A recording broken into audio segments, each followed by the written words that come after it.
Hey everybody, Chris Munson here.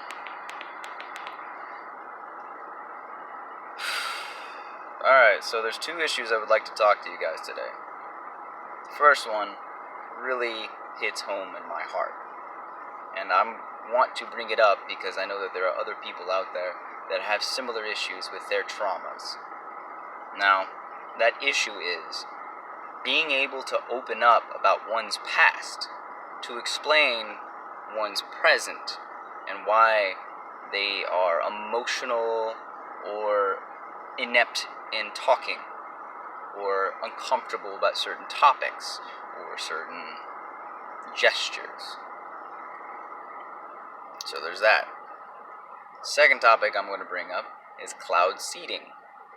That's one of the first things my grandfather told me about. The CIA one that I'm hoping that other people who've seen my other videos, so I don't have to go into some long drawn out conversation about that former CIA OSS individual, one of the first things he told me was cloud seeding.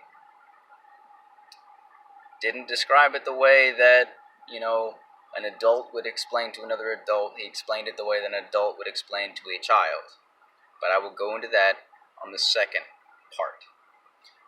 I'm going to stick to the first part right now because that is what is most on the forefront of my consciousness.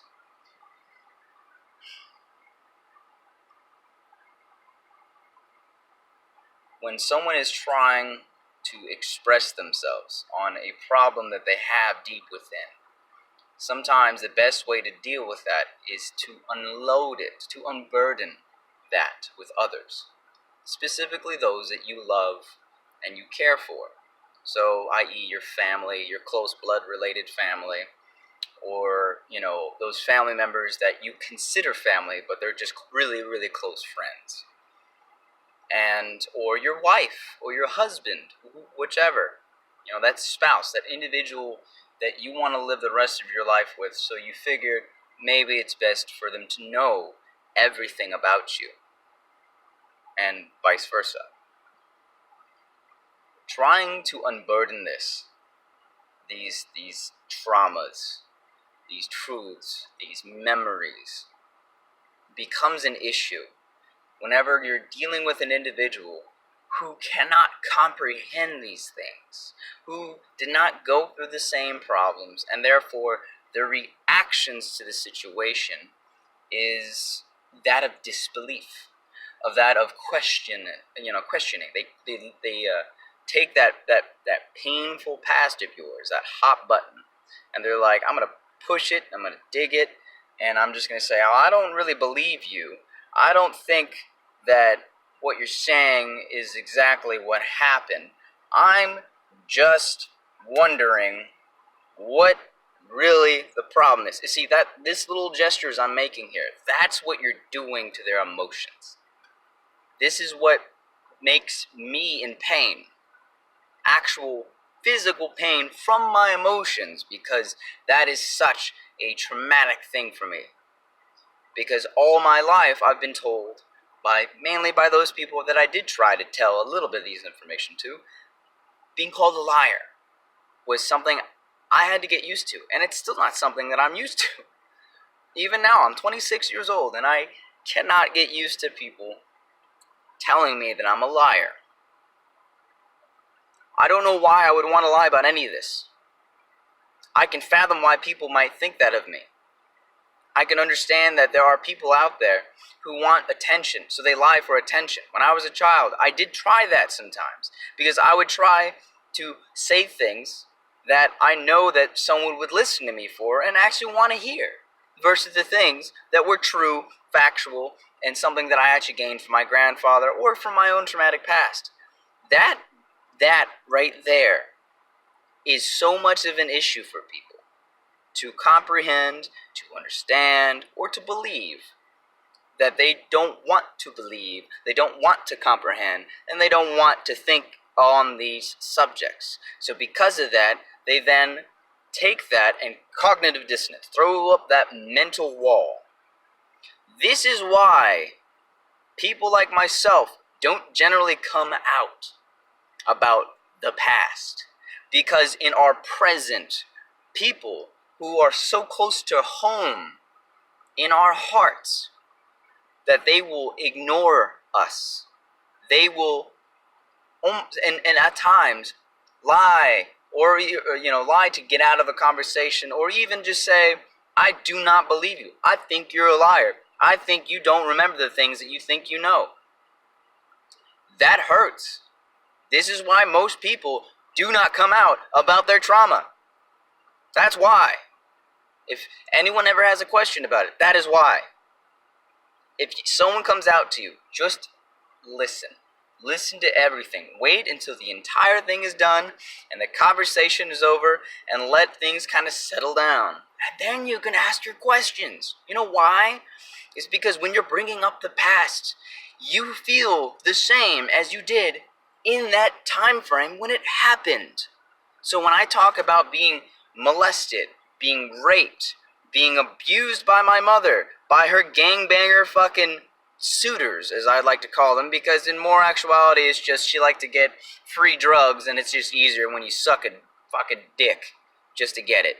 And then whenever she is turned on by the fact that she's holding her son's head on the waist of that individual as she's gagging on that fucker's dick. Yeah, I remember these things quite clearly. Even as I tell you right now, it is in the forefront of my mind. I can see it as I see my phone. That is how vivid these emotions are. That's how the trauma works. That's the reason why most people who have trauma don't want to talk. Because once you start to bring it up, you are feeling like it's happening again. This is also why they consistently traumatize children. This is why they want to traumatize children. Because you're more wanting to bury it and forget about it than to literally relive it every time you bring it up.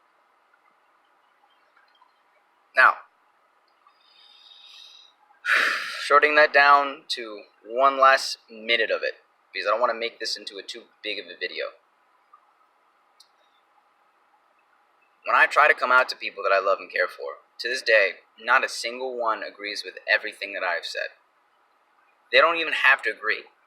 They don't even have to believe. The problem is none of them are willing to sit down and listen, because their cognitive dissonance keeps them from having patience. They are so programmed by the things that they watch, they listen to, they eat up, quite literally, as well as metaphorically speaking, prevents them from hearing out that person in pain. So that gets continuously trapped and snubbed, like a plant that is trying to grow, and you're just like, nope, it's a weed. It's a flower, actually, but they think it's a weed. That aside, second topic before I'm taking too long. Cloud seeding.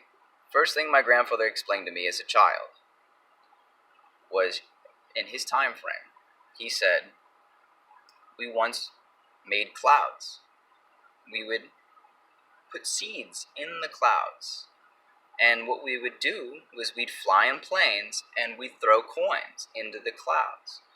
Obviously, he did not mean that in a literal sense. What he was trying to tell me was they put metals over top of the clouds to seed the clouds, so they can create weather, take away from weather, try to alter the actual area so that it would trap more heat. Essentially, he tried to explain a very difficult subject in a very childlike manner. That is something that was being worked on back in the 50s and 60s, that he himself had to work on. And in his time frame, as he explained to me, they would only do it on top of the clouds, because they knew that people would see it and see exactly the problem. But he said that with every new generation of people, they would slowly do things a little different here or there, so that people would get used to it. For example, in that time frame, although yes, they would only do it on top of clouds, they would, when they would make Hollywood films, entertainment, they would do that for people to see in the entertainment, because when people already know that they're dealing with something that's not really real. It's just to make you laugh, make you cry, make you, pull your attention, and you know that you're not going to take it seriously. So, that's how they would seed it into people's minds. And here we are now, where we have to argue over lines, grid lines in the sky. Because every generation prior to us has had a little bit of manipulation. And now we're at the forefront where they don't have to lie. People will lie to themselves because that is something they've been always told. Their family tells them otherwise, their schools, their anything. Their mental programming, i.e. watching TV, watching the phones, the YouTube TV shows. All these things, must be true. Conspiracy.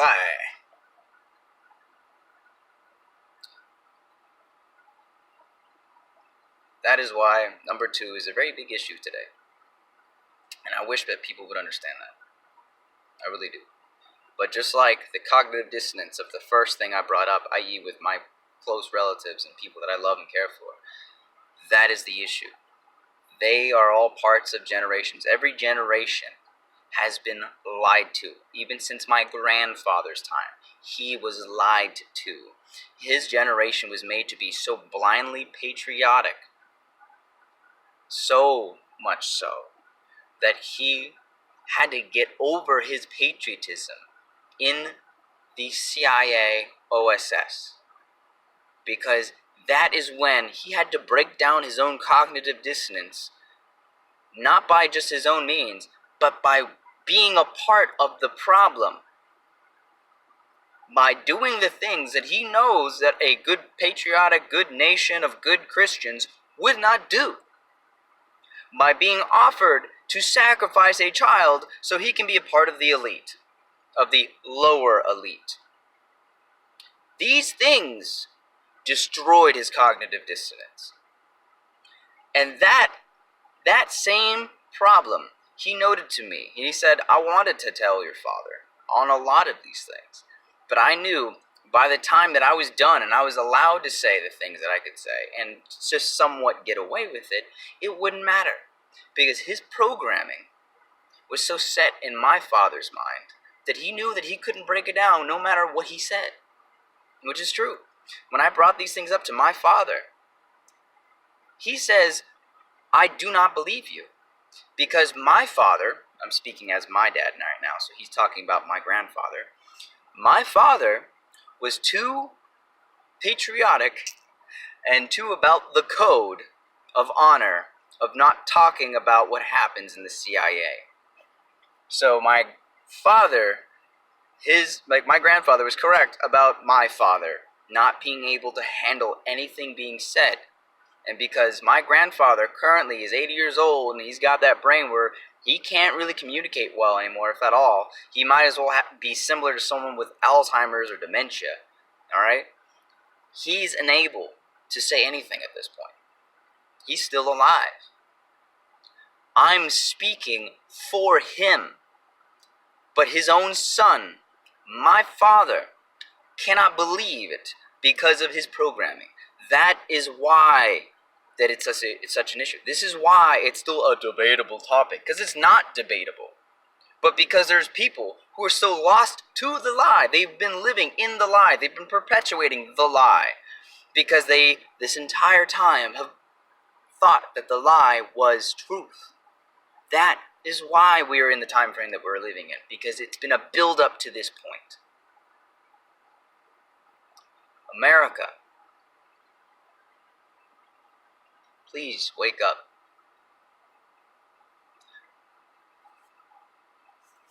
For the time is already upon us. The sky has already been clouded.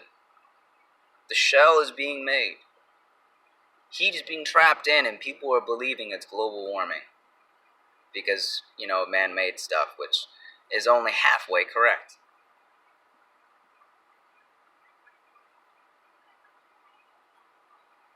Wake up before it's your children that must suffer the trauma and the lies that you adhere to. God bless.